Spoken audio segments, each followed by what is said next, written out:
नमस्कार, स्वागत है आपका सत्यहिंदी.com पर। मैं हूं नीलू व्यास और एक बार आपके साथ फिर से जुड़ रही हूं आपके पसंदीदा कार्यक्रम सुनिए सच के साथ, जहां पर हम लेकर आते हैं आपके लिए 5 बड़ी खबरों का विश्लेषण। और इसके पहले कि इस वीडियो की शुरुआत करूं, एक छोटी सी दरख्वास्त है आपसे कि आज के समय में स्वतंत्र पत्रकारिता करना बहुत मुश्किल है। इसलिए इस वीडियो के डिस्क्रिप्शन बॉक्स में जाएं, उसमें एक लिंक है, उस लिंक को क्लिक करें, सत्य हिंदी को भुगतान करें और सत्य हिंदी की सदस्यता भी लें। इससे आपको निष्पक्ष खबरें मिलेंगी और हमें आपका समर्थन मिलेगा। और जी हाँ, गूगल प्ले स्टोर पर सत्य हिंदी का ऐप भी अवेलेबल है। अगर आपने उसे डाउनलोड नहीं किया है तो जरूर कर लीजिएगा। तो चलिए शुरुआत करते हैं सुनिए सच की, क्योंकि आपको जानना चाहिए सच। लेकिन नजर डालते हैं आज की सुर्खियों पर। वैक्सीन की कमी पर राहुल गांधी बोले, ये उत्सव नहीं समस्या है। तेजी से फैल रहा कोरोना, हर रोज आ रहे हैं रिकॉर्ड मामले। ममता को चुनाव आयोग का नोटिस, दूसरा नोटिस शुवेंदु से भी मांगा जवाब। असम में नतीजों से पहले ही कांग्रेस ने शुरू की विधायक बचाने की कवायद। और ज्ञानवापी मस्जिद मामले में अदालती फैसले को चुनौती देगा सुन्नी वक्फ बोर्ड। बात करते हैं कांग्रेस नेता राहुल गांधी की। आज उन्होंने एक चिट्ठी लिखी है प्रधानमंत्री नरेंद्र मोदी को और ये कहा है कि टीकाकरण कोई उत्सव नहीं है, बल्कि देश के सामने एक बड़ी समस्या है। उस चिट्ठी में 7 पॉइंट्स का जिक्र किया है और उसको आपको एक एक करके बताते हैं कि राहुल गांधी ने सबसे पहले तो ये लिखा है कि जो फाइनेंशियल सपोर्ट है वैक्सीन मैन्युफैक्चरर्स को, कि उसको बढ़ाया जाए। जो उसका पूरा जो समर्थन है वैक्सीन प्रोडक्शन मैन्युफैक्चरर्स को, उसको उनको काफी समर्थन दिया जाए ताकि वो उत्पादन इसका बढ़ा सके। उसके जो दूसरा पॉइंट है वो राहुल गांधी ने ये कहा है कि जो वैक्सीन का एक्सपोर्ट कर रहा है भारत, उस पर बिल्कुल रोक लगा देनी चाहिए। तीसरा पॉइंट ये है कि जो टीकाकरण का जो अभियान है वो सारे एज ग्रुप्स के लिए खोल देना चाहिए, यानी कि यूनिवर्सल वैक्सीनेशन की बात राहुल गांधी ने कही है। उसके बाद उन्होंने कहा है कि जो वैक्सीन प्रोक्योरमेंट की जो पूरी प्रक्रिया है तो उसके लिए एलोकेशन को डबल कर देना चाहिए। जो सेंट्रल एलोकेशन है उसको डबल कर देना चाहिए। और अगला जो एक पॉइंट उन्होंने राज्यों के लिए कहा है कि इसमें राज्यों का से होना चाहिए, क्योंकि अभी तक राज्यों को इसमें कोई प्राथमिकता नहीं मिली है। तो जहां तक डिस्ट्रीब्यूशन का सवाल है और जहां तक प्रोक्योरमेंट का सवाल है जो वैक्सीन का, तो उसमें राज्यों को एक बड़ा रोल देना चाहिए, उनको ज्यादा प्राथमिकता देनी चाहिए। उसके बाद जो लोग कोरोना से प्रभावित हैं या जिनकी जो रोजी रोटी छिन गई है तो उनको इनकम सपोर्ट देना चाहिए। ये कुल मिलाकर 7 पॉइंट्स हैं अपनी चिट्ठी में, जिसमें कि उन्होंने प्रधानमंत्री नरेंद्र मोदी को लिखा है। लेकिन आपको बता दें कि ये चिट्ठी एक ऐसे समय में आई है जबकि सारे राज्यों ने, बल्कि बहुत सारे राज्यों ने इस बात को लेकर कंप्लेन किया है कि जो वैक्सीन की किल्लत है वो अपने आप में एक बहुत बड़ी समस्या है। लेकिन इसके अलावा भी बहुत सारी बातें आज राहुल गांधी ने प्रधानमंत्री नरेंद्र मोदी के लिए कही हैं और सीधे हमला बोला है। उन्होंने ये लिखा है कि जब राज्य इस बात की शिकायत करते हैं कि उनके पास वैक्सीन की कमी नहीं है, तो फिर राज्यों के, चाहे वो मुख्यमंत्री हो या फिर वहां के स्वास्थ्य मंत्री हो, उनको डॉक्टर हर्षवर्धन के इनसेंसिटिव कमेंट्स का सामना करना पड़ता है। क्योंकि कल आपको याद होगा कि डॉक्टर हर्षवर्धन ने क्या कहा। उन्होंने कहा कि नहीं, ये एक जानबूझकर एक समस्या क्रिएट की जा रही है और उन्होंने टीकाकरण के अभियान को राज्यों ने ठीक से नहीं चलाया है और ये जबरदस्ती की कंप्लेंट है। तो इसको लेकर भी एक इनसेंसिटिव कमेंट की बात राहुल गांधी ने कही है। उसके अलावा उन्होंने कहा है कि जो प्रोक्योरमेंट और रजिस्ट्रेशन है वैक्सीन का, उसमें राज्यों को बाईपास न किया जाए। और इसके अलावा जो एक सीधा हमला प्रधानमंत्री नरेंद्र मोदी ने बोला है, राहुल गांधी ने नरेंद्र मोदी के ऊपर किया है, और वो ये कहा है कि जो सेंट्रलाइज्ड और इंडिविजुअल प्रोपेगेंडा है उससे नरेंद्र मोदी को बाहर आना चाहिए। आपको ध्यान होगा कि जो कोविड सर्टिफिकेट्स मिलते हैं उस सर्टिफिकेट में प्रधानमंत्री नरेंद्र मोदी की तस्वीर होती है। तो राहुल गांधी ने ये कहा है कि अब समय आ गया है कि एक इंडिविजुअल पोस्टर पे या इंडिविजुअल प्रोपेगेंडा से हम बाहर निकले और मैक्सिमम वैक्सीनेशन, यानी कि ज्यादा से ज्यादा टीकाकरण पर फोकस किया जाए। तो एक सीधा हमला बोला है। लेकिन इस हमले के वजह से राहुल गांधी वर्सेस जो नरेंद्र मोदी की जो वर्बल बैंटर और जिस तरीके की एक जो आइडियोलॉजिकल लड़ाई दिखती तो है, लेकिन अपने आप में जो वैक्सीन शॉर्टेज है और वैक्सीन को लेकर जितनी भी समस्याएं हैं कि चाहे वो स्टेट्स को किस तरह से बाईपास किया गया हो, कैसे बिल्कुल एक ये सेंट्रलाइज्ड कैंपेन है जिसमें कि राज्यों का से नहीं है, तो इसमें बहुत सारी बातें लिखी गई हैं जिससे कि टीकाकरण का जो पूरा अभियान है वो शायद और आसानी से उसको रोल आउट किया जा सकता है। आज राहुल गांधी ने जो 7 पॉइंट्स में ये बातें लिखी हैं वो बिल्कुल एक सेंट्रलाइज्ड प्रोग्राम ना रहे, बल्कि राज्यों को इसमें और फ्रीडम मिले, राज्यों को प्रोक्योरमेंट और रजिस्ट्रेशन में ज्यादा से मिले, तो इसको लेकर भी बातें कही हैं। और ये सारे वही पॉइंट्स हैं जिससे कि टीकाकरण के अभियान को ज्यादा बल मिलेगा। लेकिन जो वैक्सीन की नीति को लेकर जो बार बार सवाल खड़े हो रहे हैं उस पर सरकार को जवाब देना होगा। आज भी गृह मंत्री अमित शाह ने कहा है कि नहीं, जो ये वैक्सीन की शॉर्टेज की बात बार बार राज्य कर रहे हैं तो ऐसी कोई शॉर्टेज नहीं है। तो अगर शॉर्टेज नहीं है तो आज अमित शाह या प्रधानमंत्री नरेंद्र मोदी आज इस बात का जवाब क्यों नहीं दे पा रहे हैं कि जो इतनी सारी वैक्सीनेशन यूनिट्स आज बंद हो गई हैं, जहां पर इस बात के पोस्टर लग चुके हैं कि नहीं अब टीकाकरण बंद हो चुका है, यहां पर वैक्सीन उपलब्ध नहीं है, तो ऐसे अस्पतालों ने क्या जानबूझकर वहां पर इस तरीके के पोस्टर्स या पैम्फलेट्स लगा लिए हैं कि ताकि लोगों को इनकन्वीनियंस हो? और अगर इस तरीके का मामला है तो इस पर जवाब दे। कुल मिलाकर जो राहुल गांधी ने कहा है, पूरा फोकस उन्होंने वैक्सीनेशन के अभियान को लाकर खड़ा कर दिया है कि जो वैक्सीनेशन का जो पूरा प्रोग्राम है वो किस तरह से सेंट्रलाइज्ड है, किस तरह से राज्यों को इसमें बहुत ज्यादा प्राथमिकता नहीं मिल रही है। और उससे भी बड़ी बात जो इनकम सपोर्ट की कही है कि जो कोरोना से ग्रसित फैमिलीज हैं, जिनकी रोजी रोटी दी गई है, तो उनको एक इनकम सपोर्ट दिया जाए। तो क्या सरकार इस पर अमल करेगी? क्योंकि आपको ध्यान होगा कि पिछले साल जब कोरोना की महामारी शुरू हुई थी तो सोनिया गांधी ने भी एक चिट्ठी नरेंद्र मोदी को लिखी थी, उसके बाद कई पॉइंटर्स पर सरकार ने अमल किया था। तो क्या इस चिट्ठी के बाद प्रधानमंत्री नरेंद्र मोदी इन बातों पर अमल करेंगे? ये देखने वाली बात होगी। इस पर आपका क्या सोचना है? फीडबैक दीजिएगा, मैं आगे चलती हूँ।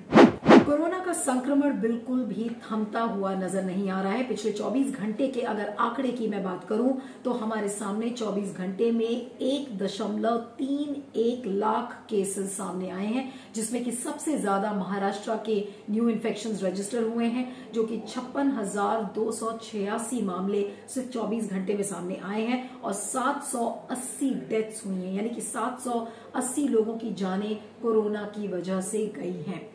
अब कोरोना वैक्सीन की शॉर्टेज को लेकर काफी अफरा तफरी है, और लेकिन उससे भी ज्यादा अगर लोग जो डर गए हैं तो वो इस बात से डर गए हैं कि कहीं ऐसा तो नहीं कि लॉकडाउन अनाउंस हो जाएगा, क्योंकि सरकार ने रिस्ट्रिक्शंस को एक नए फॉर्म में लाकर खड़ा कर दिया है। भले ही हम उसको ऑफिशियली लॉकडाउन ना बोले, लेकिन जो वीकेंड कर्फ्यूज लगाए जा रहे हैं, वीकेंड लॉकडाउन है, नाइट कर्फ्यूज की बात कही गई है, तो ये सारे नए जो प्रतिबंध हैं वो एक नए रूप में वापस लौट रहे हैं, जिसको लेकर एक अजीब सी अफरा तफरी दिख रही है। हमने अभी कल भी आपको बताया था कि किस तरह से दिल्ली का जो आनंद विहार का जो टर्मिनल है वहां पर मजदूरों की लाइन लग चुकी है, वो अपने गांव वापस जाना चाहते हैं। उसी तरह से मुंबई की स्टेशन पर से खबर आ रही है वहां से कि लोगों ने अपने ट्रेन में टिकट बुक करा लिए हैं क्योंकि उनको अपने गांव वापस लौटना है। वो लॉकडाउन की आहट से जो लोगों के मन में एक डर बैठ गया है, उससे लोग डर गए हैं कि कहीं ऐसा तो नहीं कि पिछले साल वाला जो पूरा एक सीन है वो सामने नजर आएगा, और जहां पर सड़कों मीलों दूर उनको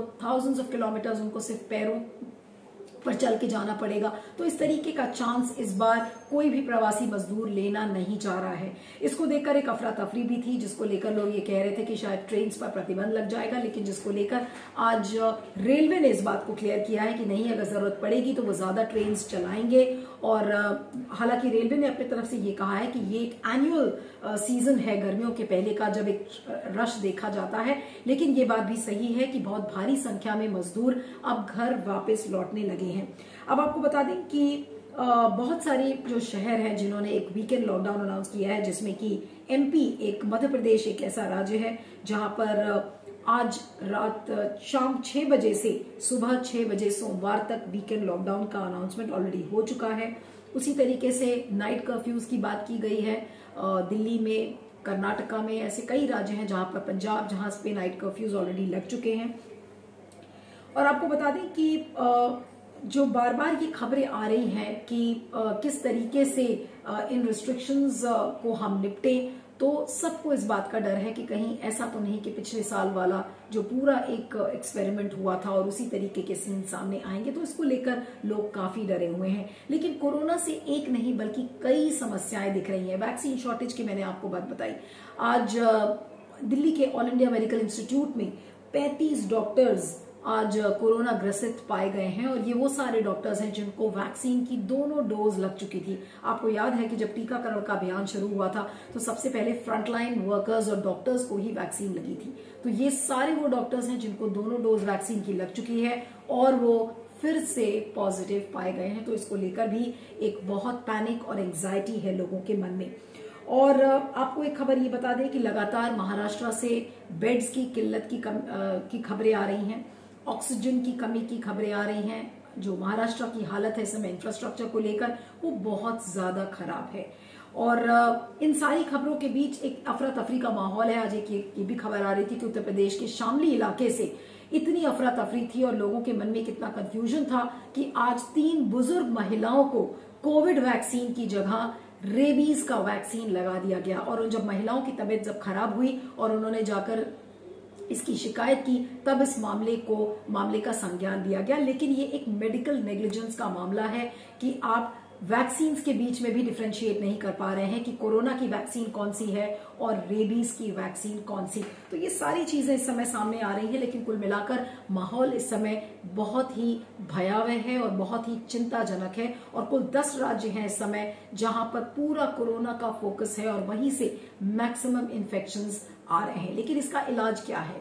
अगर आप सेल्फ डिसिप्लिन इस समय नहीं इंप्लीमेंट करेंगे, खुद से जो एहतियात आप अगर नहीं बरतेंगे, तो ये जो कोरोना का इन्फेक्शन है शायद इसे कोई भी नहीं रोक पाएगा। और इसको लेकर जो एम्स के डायरेक्टर हैं डॉक्टर रणदीप गुलेरिया, उन्होंने ऑलरेडी अभी 3 दिन पहले एक इंडियन एक्सप्रेस के छपे हुए इंटरव्यू में उन्होंने साफ शब्दों में कहा था कि अब भारत में कोरोना को रोकना बहुत ही मुश्किल है। इसलिए आपकी सुरक्षा आपके हाथ है।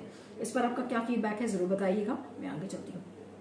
अब बात करते हैं पश्चिम बंगाल के चुनाव की। जी हाँ, जब चुनाव का सीजन शुरू होता है तो चुनाव आयोग की नोटिस के बारे में भी लोग नोटिस करने लगते हैं। मुख्यमंत्री ममता बनर्जी को चुनाव आयोग ने दूसरा नोटिस एक दिया है और अभी कुछ ही दिन पहले उनको ये नोटिस मिला था। आज चुनाव आयोग ने उनको दूसरा नोटिस दिया है। अब आपको बता दें कि जो पहला नोटिस था वो 7 अप्रैल का था, जब उन्होंने ये कहा था कि अल्पसंख्यकों के वोट को बंटने न दिया जाए। और अब जो नोटिस उनको दिया है वो केंद्रीय पुलिस बल के एक कमेंट पर है, जब उन्होंने 28 मार्च को ममता बनर्जी ने कहा था कि जो केंद्रीय पुलिस है उसको आप इतनी ताकत क्यों दे रहे हैं कि वो महिलाओं को वोट नहीं डालने देती, महिलाओं को धमका रही है। और फिर ममता बनर्जी ने कहा था कि ये 2016 में और 2019 में भी उन्होंने होता हुआ देखा था। साथ में ममता बनर्जी ने ये भी कहा अपनी रैली में कि जो केंद्रीय सुरक्षा बल हैं हम उनका बहुत सम्मान करते हैं, लेकिन वो केंद्र सरकार के दिशा निर्देश पर काम करते हैं। और साथ में ममता बनर्जी ने ये भी कहा था कि ज्यादातर देखा गया है कि मतदान के एक दिन पहले ये जो केंद्रीय सुरक्षा बलें हैं ये गांव-गांव में जाती हैं और वहां पर महिलाओं को धमकाती हैं, डराती हैं, ताकि एक ही पार्टी के फेवर में वोट डाला जा सके। तो इसको लेकर चुनाव आयोग ने दूसरा नोटिस ममता बनर्जी को सर्व किया है और उनको 48 घंटे में यानी कि 10 अप्रैल तक इसका जवाब देना होगा। लेकिन आपको बता दें कि कल ही जो पहला नोटिस उनको दिया था तो ममता बनर्जी ने क्या कहा था? ममता बनर्जी ने ये बोला था कि चुनाव आयोग भले ही मुझे 10 से 12 नोटिस दे दे, लेकिन मेरा जो स्टैंड है वो वही रहेगा। ममता बनर्जी को चुनाव आयोग ने तो नोटिस दिया ही है, साथ में शुवेंदु अधिकारी को, जो कि तृणमूल में पहले थे और अब उन्होंने नंदीग्राम से बीजेपी के कैंडिडेट के तौर पर कॉन्टेस्ट किया था, तो उनको भी एक नोटिस भेजा है। आपको ध्यान होगा कि थोड़े दिन पहले जब नंदीग्राम में जिस दिन वोटिंग थी उसके 2 दिन पहले शुवेंदु अधिकारी ने वहां पर ममता बनर्जी को बेगम कह के पुकारा था और वहां के इलाके को मिनी पाकिस्तान बोला था। तो इसको लेकर भी चुनाव आयोग ने शुवेंदु अधिकारी से एक जवाब मांगा है। लेकिन आज सवाल ये उठता है चुनाव आयोग की निष्पक्षता पर। जो सवाल बार बार ममता बनर्जी उठा रही है कि चुनाव आयोग निष्पक्ष नहीं है, ऐसा लग रहा है कि चुनाव आयोग केंद्र सरकार की मदद कर रहा है। तो आज एक और सवाल खड़ा होता है कि शुवेंदु अधिकारी को चुनाव आयोग ने नोटिस कब दिया? नोटिस अगर देना चाहिए था तो नंदीग्राम में मतदान होने के पहले देना चाहिए था। लेकिन जब आप आज वहां पर मतदान खत्म हो गया है, उसके बाद अगर आप शुभेंदु अधिकारी को नोटिस दे रहे हैं तो ऐसी नोटिस के क्या मायने हैं? ऐसी नोटिस बिल्कुल बेमतलब है, क्योंकि वहां पर मतदान हो चुका है। जो भी उनको करना था, कराना था, वो बिल्कुल कर चुके हैं। तो अब ये नोटिस सिर्फ एक नाम के वास्ते का नोटिस है। तो आज ये सारे बड़े सवाल खड़े होते हैं कि जो चुनाव आयोग की कार्यशैली है वो क्या सिर्फ केंद्र सरकार के लिए है? क्या चुनाव आयोग इस समय विपक्षी पार्टीज की बिल्कुल भी मदद करता हुआ नहीं दिख रहा है? क्योंकि कहा जाता है कि चुनाव आयोग किसी भी पार्टी का नहीं होता है, सभी पार्टी उसके लिए बराबर है। लेकिन यहाँ पर जो आरोप उस पर बार बार लग रहे हैं, तो इसको लेकर चुनाव आयोग की निष्पक्षता पर बार बार सवाल खड़े होते हैं। और दूसरा जो मैंने कहा कि जो कार्यशैली है, कार्यप्रणाली है, काम करने की जो पद्धति है कि आपने एक नोटिस तब दिया है जब वहां पर मतदान खत्म हो गया है, तो इसके क्या मायने हैं? तो इन सारी बातों पर गौर करना होगा। लेकिन फिलहाल जो विश्वसनीयता है चुनाव आयोग की, वो यहाँ पर खत्म होती हुई बिल्कुल नजर आ रही है। इस पर आपका क्या फीडबैक है जरूर बताइएगा। मैं आगे चलती हूँ।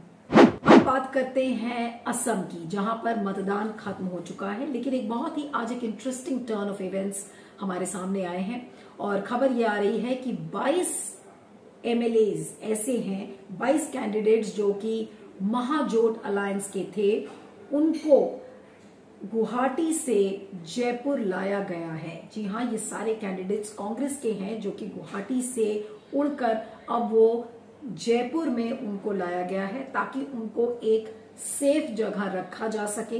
कांग्रेस को ये डर है कि बीजेपी ऑपरेशन लोटस कर सकता है। और ज्यादातर जो देखा गया है कि जब बीजेपी हारने लगती है तो फिर वो कांग्रेस के कैंडिडेट्स को तोड़ने की कोशिश करती है, अपनी तरफ खींचने की कोशिश करती है पैसे और बल से। उसी को हम ऑपरेशन लोटस कहते हैं। तो ऑपरेशन लोटस की डर से इन 22 कैंडिडेट्स को कांग्रेस ने गुवाहाटी के जो महाजोट अलायंस के ये जो कैंडिडेट्स थे कांग्रेस के, उनको जयपुर लाया गया है। और ये लोग वहां पर उसी रिसोर्ट में रुके हुए हैं। जब आपने देखा था, जब सचिन पायलट को लेकर एक इंटरनल क्राइसिस कांग्रेस में पैदा हुई थी, तो ये सारे कैंडिडेट्स उसी रिसोर्ट में वहां पर रुके हुए हैं।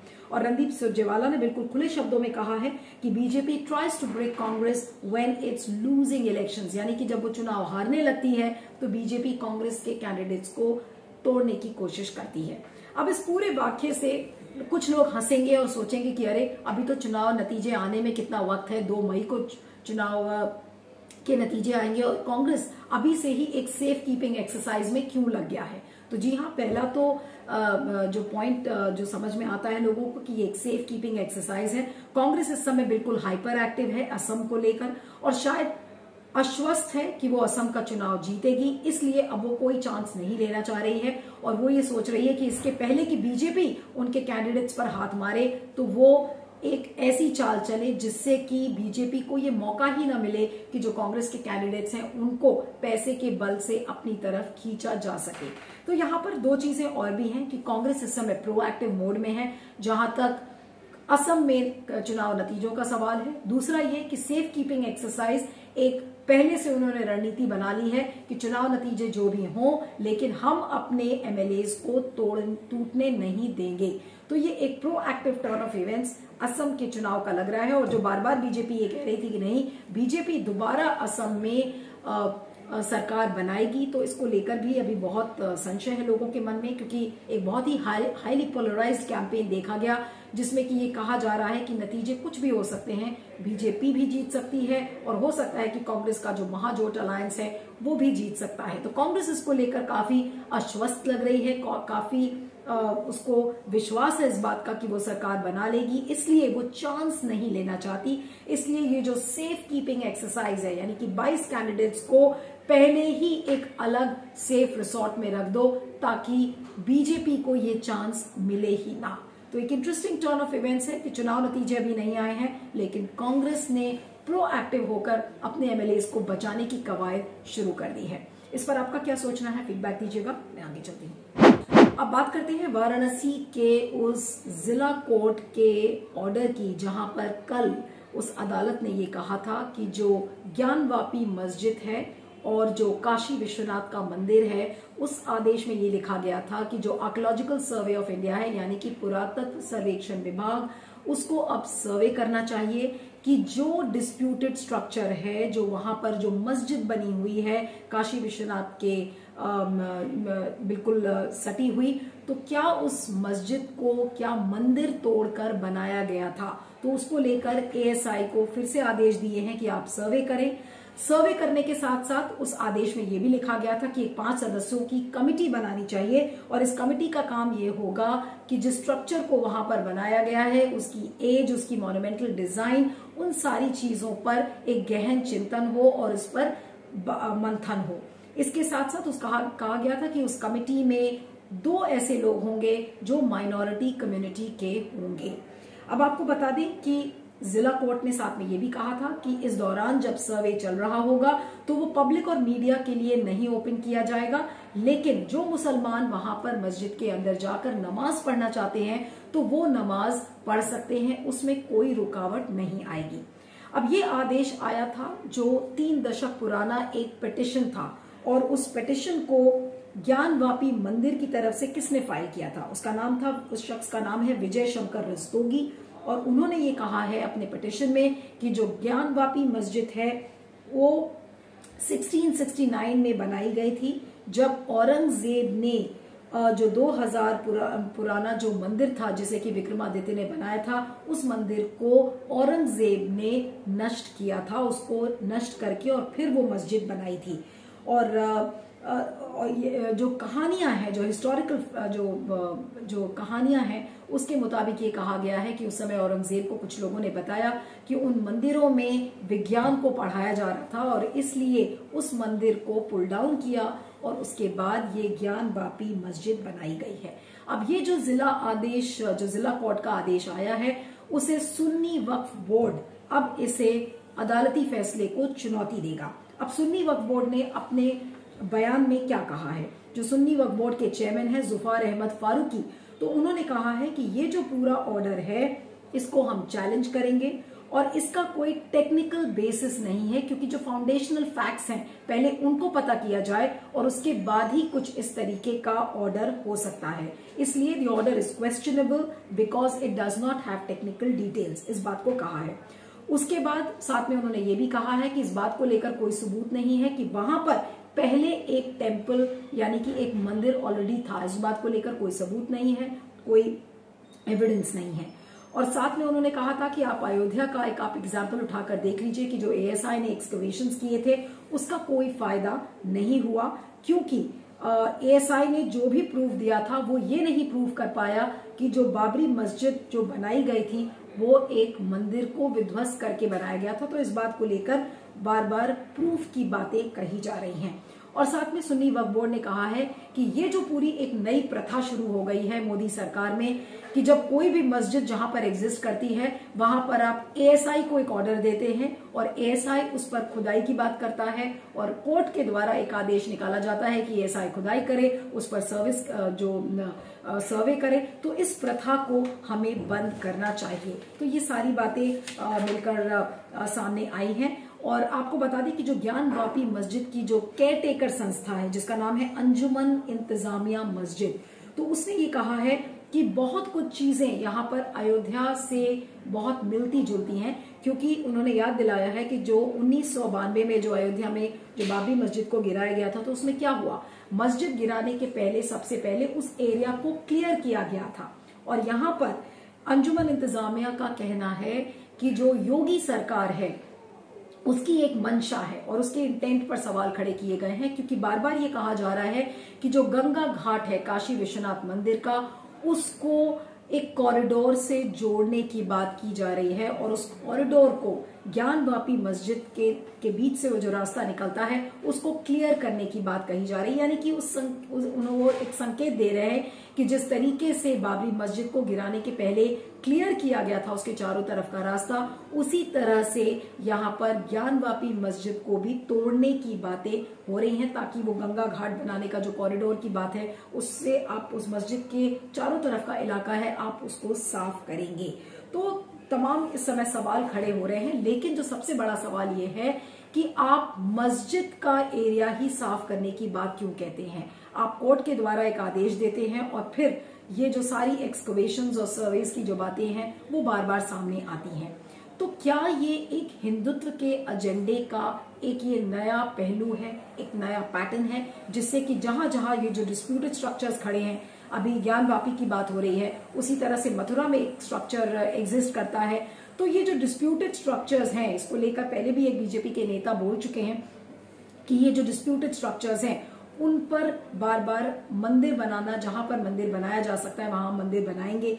तो क्या ये एक नया हिंदुत्व का पैटर्न है कि जो डिस्प्यूटेड स्ट्रक्चर्स हैं उन पर आप खुदाई करवा के फिर कोर्ट के द्वारा एक ऑर्डर आए और उसके तहत आप इस पूरी प्रक्रिया को आगे बढ़ाएं। लेकिन इससे क्या हो रहा है, इससे आप एक खास समुदाय के लोगों के मन में आप डर पैदा करते हैं, एक जो बैर है वो पैदा करते हैं, घृणा की भावना है वो आप पैदा करते हैं कि जो उनके रिलीजियस स्ट्रक्चर्स हैं उन्हीं को टारगेट क्यों किया जा रहा है। जैसे कि सुन्नी वक्फ बोर्ड और अंजुमन इंतजामिया मस्जिद के जो इंचार्ज हैं उन्होंने ऐसी बातें कही हैं। तो बार बार इस प्रथा पर हम क्यों रोक नहीं लगा पाते हैं, और जो मस्जिद है वही हमेशा एक टारगेट क्यों बनता आया है। तो क्या ये हिंदुत्व एजेंडे का एक नया एक नई प्रक्रिया है, और क्या इसके बाद हम जो यूनिफॉर्म सिविल कोड को लाने की बातें कह रहे हैं तो क्या वो भी इस पूरी प्रक्रिया में धीरे धीरे होकर शामिल हो जाएगी। ये सारी बातें सोचने वाली हैं। इस पर आपका क्या फीडबैक है जरूर बताइएगा।